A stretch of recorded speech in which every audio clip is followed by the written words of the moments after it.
kelompok kami akan membahas terkait integrasi sensor LiDAR dengan GNSS dan juga IMU, di mana topik ini sangat bermanfaat dalam survei dan pemetaan aplikasi drone dan juga kendaraan otonom.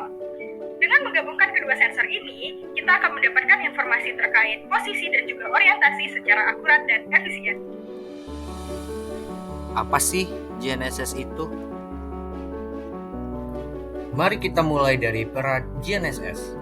GNSS atau Global Navigation Satellite System adalah sistem navigasi berbasis satelit yang dapat memberikan informasi posisi dalam koordinat X, Y, dan Z. Dengan GNSS, kita bisa mengetahui letak suatu objek secara presisi di permukaan bumi, baik secara horizontal maupun vertikal. Sebagai contoh, ketika drone LiDAR terbang untuk pemetaan, GNSS membantu merekam jalur terbang serta lokasi setiap mobil udara.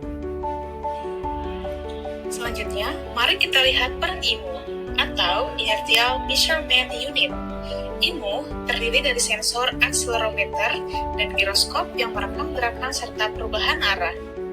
Data yang dihasilkan berupa orientasi, yaitu roll, pitch, dan yaw. Dengan data ini, kita bisa tahu apakah sebuah pesawat tanpa awak miring ke kanan, menukik ke bawah, atau berputar pada sumbunya. Jadi, IMU melengkapi GNSS dengan informasi arah dan sudut pergerakan. Ketika GNSS dan IMU diintegrasikan, keduanya saling melengkapi.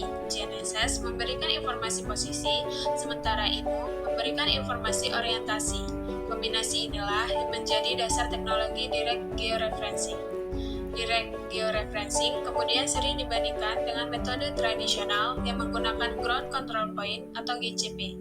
Bedanya, metode GCP mengandalkan titik kontrol di lapangan yang harus diukur manual, sedangkan Direct Georeferencing bisa langsung memberikan posisi dan orientasi foto tanpa banyak GCP. Sekarang, mari kita lihat keunggulannya. Dengan Direct Georeferencing, kebutuhan akan GCP di lapangan bisa berkurang drastis. Artinya, tim survei tidak perlu menghabiskan banyak waktu untuk memasang dan mengukur titik kontrol. Hasilnya bisa menjadi lebih efisien, akurasi tetap terjaga, dan yang paling penting adalah efisiensi waktu. Proses pemetaan bisa dilakukan lebih cepat, data bisa diproses lebih otomatis, dan hasilnya pun lebih konsisten. Inilah yang membuat integrasi GNSS dan IMU banyak digunakan dalam pemetaan modern, fotogrametri, hingga LiDAR berbasis drone. Tentu saja, ada juga tantangan dalam integrasi sensor ini. Pertama, ada variasi laju data atau sampling rate antar sensor. Kadang, GNSS dan IMU tidak merekam data dengan kecepatan yang sama, sehingga perlu sinkronisasi. Kedua, ada masalah latensi dan penundaan aliran data. Jika data terlambat diproses, maka sinkronisasi posisi dan orientasi bisa bergeser. Dan ketiga, ketidakakuratan jam serta sinyal waktu referensi. Perbedaan kecil dalam waktu perekaman bisa menimbulkan pergeseran besar dalam hasil akhir pemetaan. Namun, semua tantangan ini bisa diatasi dengan kalibrasi yang baik, perangkat lunak pemrosesan yang tepat, serta pemilihan sensor dengan kualitas yang sesuai kebutuhan.